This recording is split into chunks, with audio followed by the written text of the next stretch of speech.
My name is Salman. I come from a small, quiet village surrounded by wheat fields, mud houses, and the rhythm of simple life. My parents had passed away years ago, leaving behind four sisters who looked to me for everything.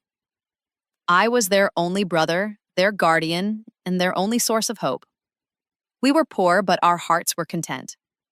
Our survival depended entirely on two small pieces of farmland that didn't even belong to us. Those lands were part of a landlord's estate, and my late father used to cultivate them faithfully for years. After his death, that duty passed to me. Each morning, I woke before dawn to tend to the fields. The soil was hard and dry, but it was all I had. From it, I managed to grow enough to feed my sisters and keep the house running. We were never rich, but we never went hungry either. At night, when I saw my sisters eating bread and smiling faintly, I would whisper silent prayers of gratitude. I felt proud that I could provide for them, that I could continue the legacy of my father. But as time moved forward, so did responsibility. My sisters were growing older, and I began to realize that soon I would have to marry them off. The thought kept me awake many nights.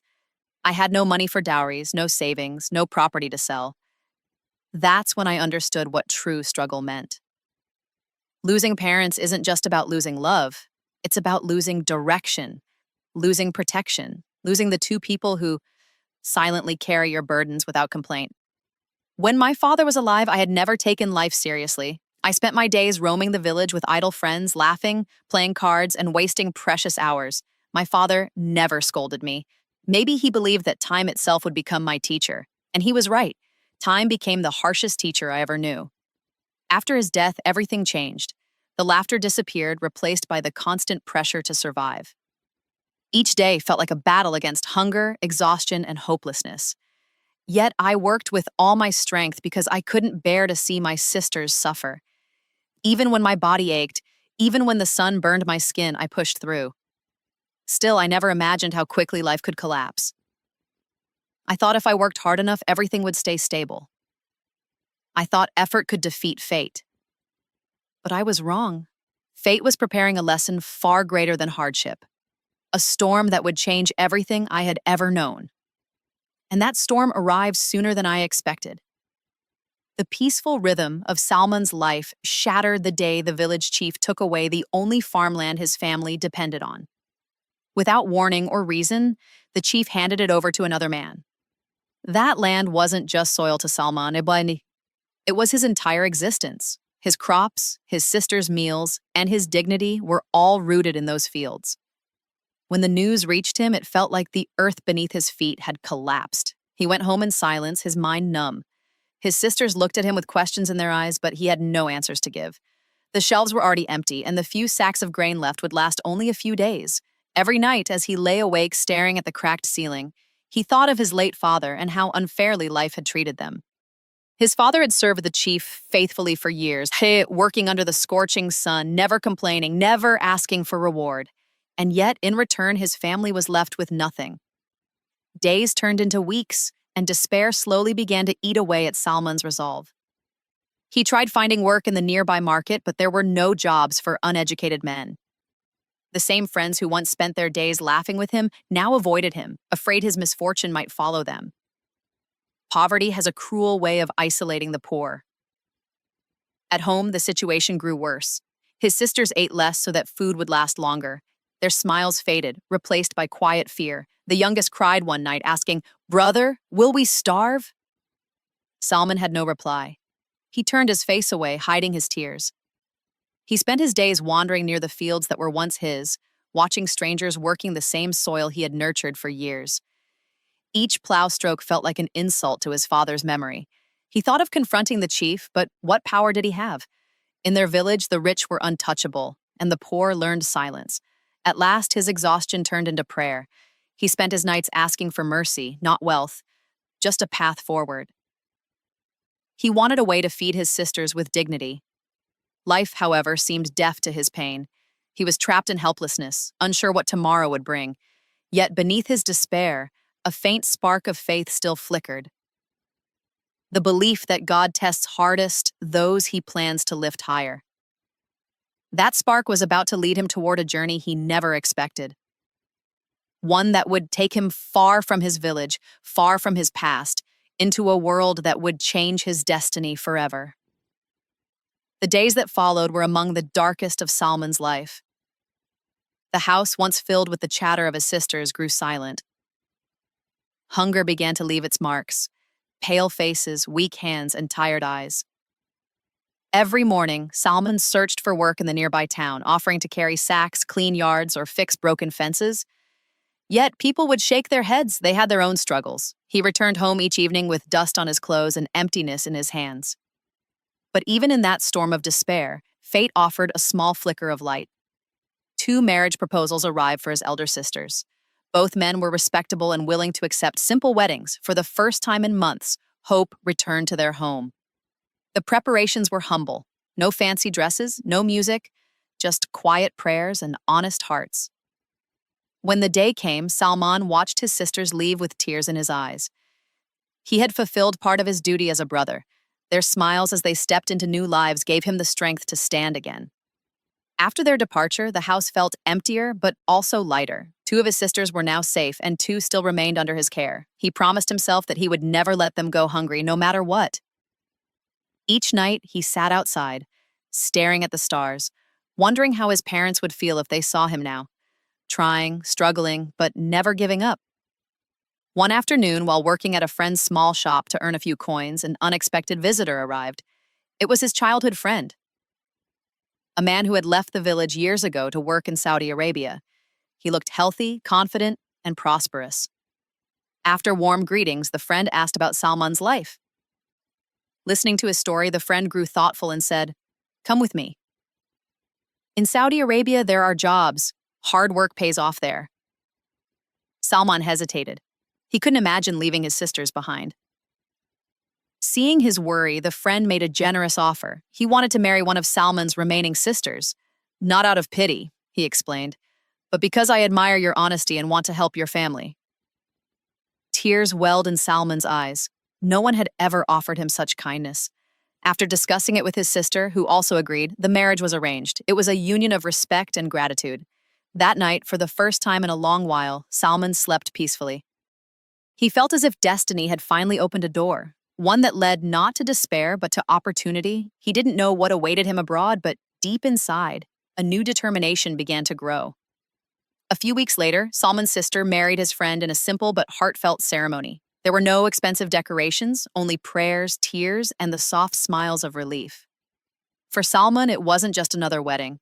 It was the beginning of hope. He felt lighter knowing that one more sister was secure and cared for. The friend promised to treat her with love and respect, and Salman believed him. Their bond was built not only on friendship but on trust born from hardship. After the wedding, Salman prepared for a journey that would take him far from everything familiar. His youngest sister was left in the care of their aunt, a kind but strict woman who lived in a nearby town. It was painful for him to part ways with her, but he had no other choice. He hugged her tightly, promising, "I'll come back soon with a better life for all of us." Her small hands clung to his shirt as she whispered, "Don't forget us, brother." With a heavy heart, Salman and his friend set out for Saudi Arabia. It was his first time leaving his homeland. The plane's roar frightened him, but his determination silenced his fear. As the aircraft soared through the clouds, he looked out the window, watching his country disappear beneath him. The fields, the dusty roads, the house where his sisters once laughed. He closed his eyes and whispered a prayer. "God, give me strength to change our fate." Arriving in Riyadh was like stepping into another world. The tall buildings, bright lights, and unfamiliar language made him feel small and lost. His friend, however, was confident and well-adjusted. Having lived there for years, he spoke fluent Arabic and knew how to navigate the city. Salman admired him for that. Within a few days, his friend helped him find a small job in a hotel. At first, Salman worked with energy and gratitude. He cleaned tables, served tea, and smiled at guests even when they ignored him. But as days passed, small mistakes brought him into trouble. Some guests complained about delays, and the manager, a strict, short-tempered man, shouted at him in front of everyone. Salman tried to stay patient, but humiliation began to sting. Finally, one day after a minor error, the manager lost his temper and fired him. Salman stood frozen, holding his last pay in trembling hands. As he walked out of the hotel, the desert wind hit his face. He felt utterly alone, in a foreign land with no job, no money, and no certainty of what to do next. Yet deep down, a voice whispered that this fall might be the beginning of something he couldn't yet see. The days that followed were some of the hardest in Salman's life. Riyadh, with its towering buildings and golden lights, suddenly felt cold and unforgiving. He wandered through the city streets with a few riyals in his pocket, unsure of where his next meal would come from. His friend tried to console him, saying, "This is only a phase. Don't give up. Something better will come." But those words, though kind, could not quiet the storm of doubt inside him. Every morning he woke up in their small rented room, washed his face with cold water, and set out in search of work. He walked from shop to shop, asking for any kind of job, cleaning, delivery, or even sweeping floors. But everywhere he went, he heard the same answer: no vacancy. Without education or language skills, he was invisible in a place that valued both. Some nights he returned home so exhausted that he barely spoke. He would sit silently, staring at the floor, lost in thoughts of his sisters back home. The little money he had saved from the hotel was almost gone, and guilt began to eat away at him. He had promised his sisters a better life, yet here he was, hungry, jobless, and hopeless in a foreign land. Then one afternoon, his friend came home with new energy. "Get ready," he said. "Tomorrow we're leaving the city. There's a village outside Riyadh where people need help in trade. You might find something there." Salman didn't ask questions. He simply nodded, packed his small bag, and followed. The next day, after hours of travel under the blazing desert sun, they reached a small settlement on the outskirts of the city, a place made of clay houses and narrow streets. His friend guided him through the busy lanes until they reached a modest shop owned by an elderly man. The old man's shop smelled of herbs and olive oil. He was thin, his face wrinkled from years of hard work, yet his eyes were kind. When he saw Salman's dusty clothes and tired face, he said gently, "Sit, son.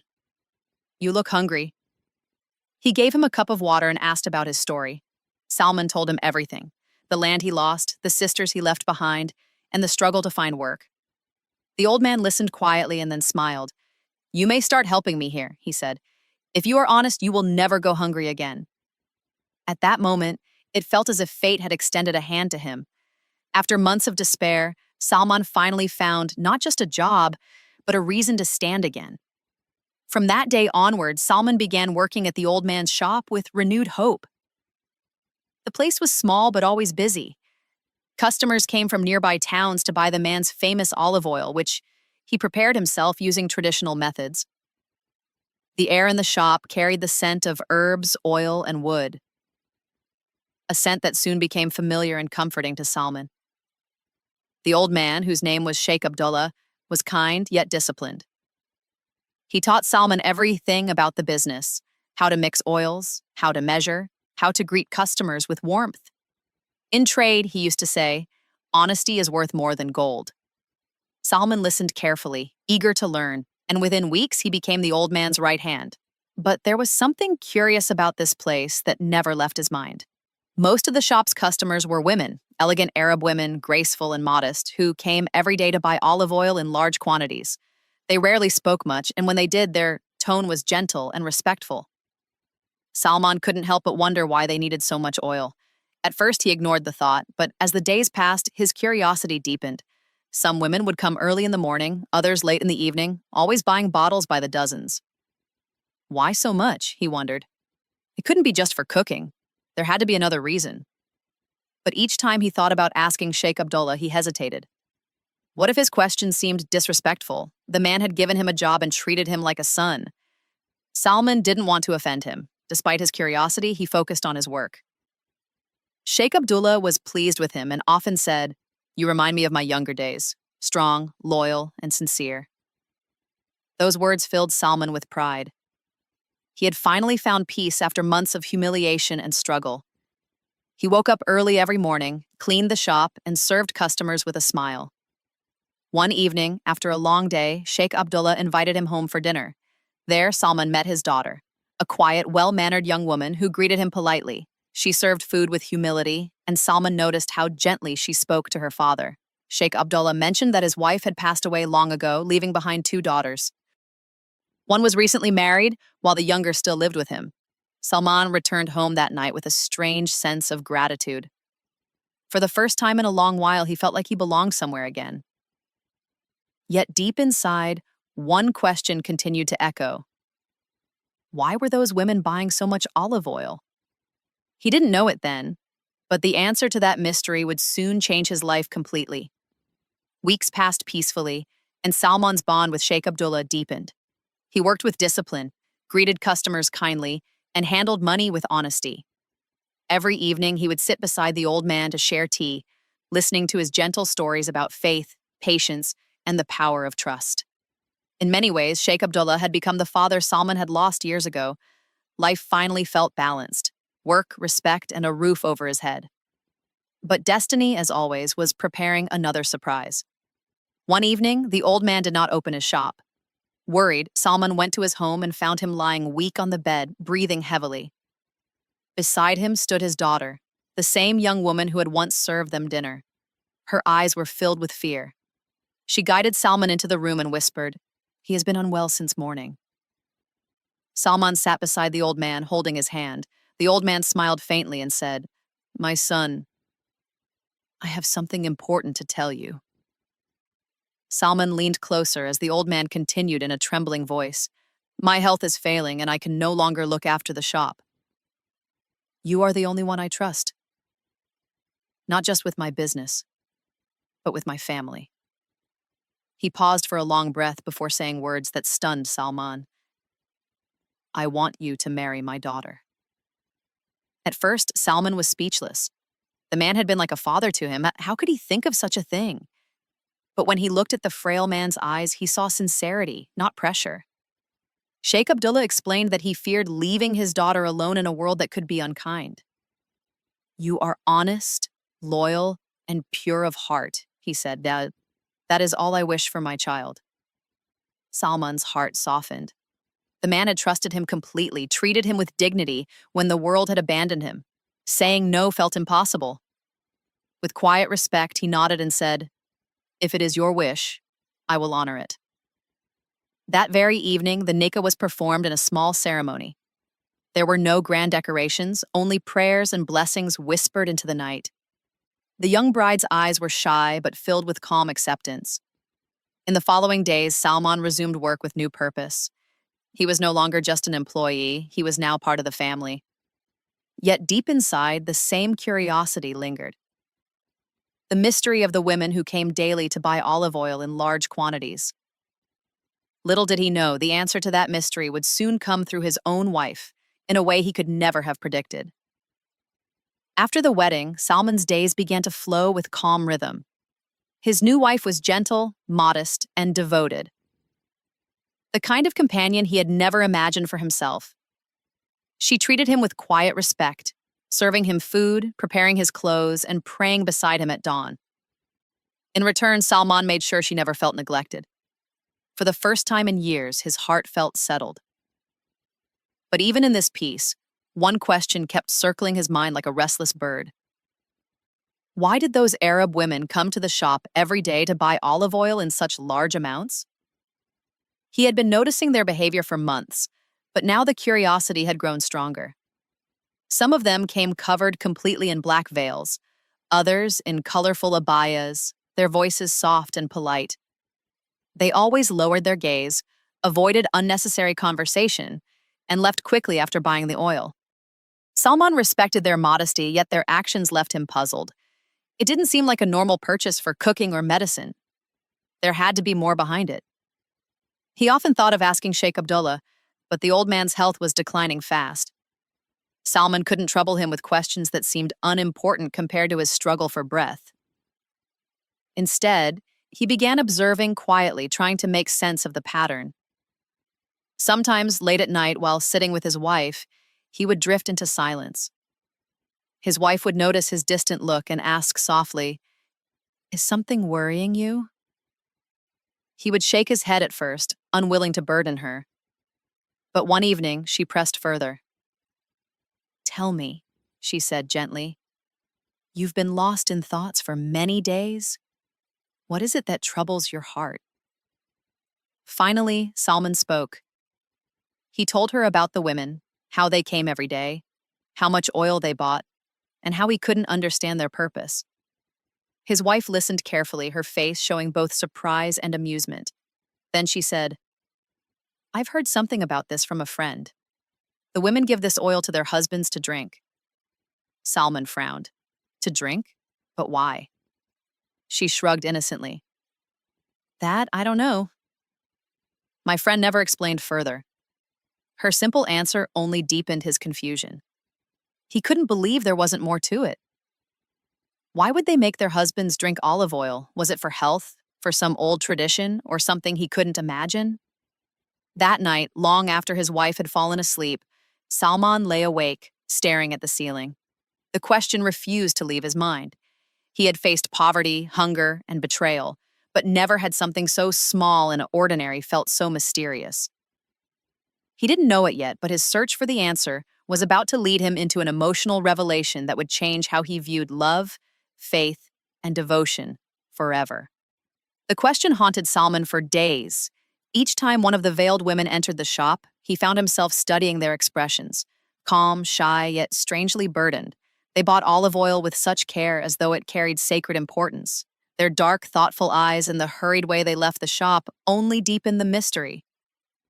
What was behind this ritual, he wondered again and again. His wife began to notice that he had grown distant, lost in thought even during meals.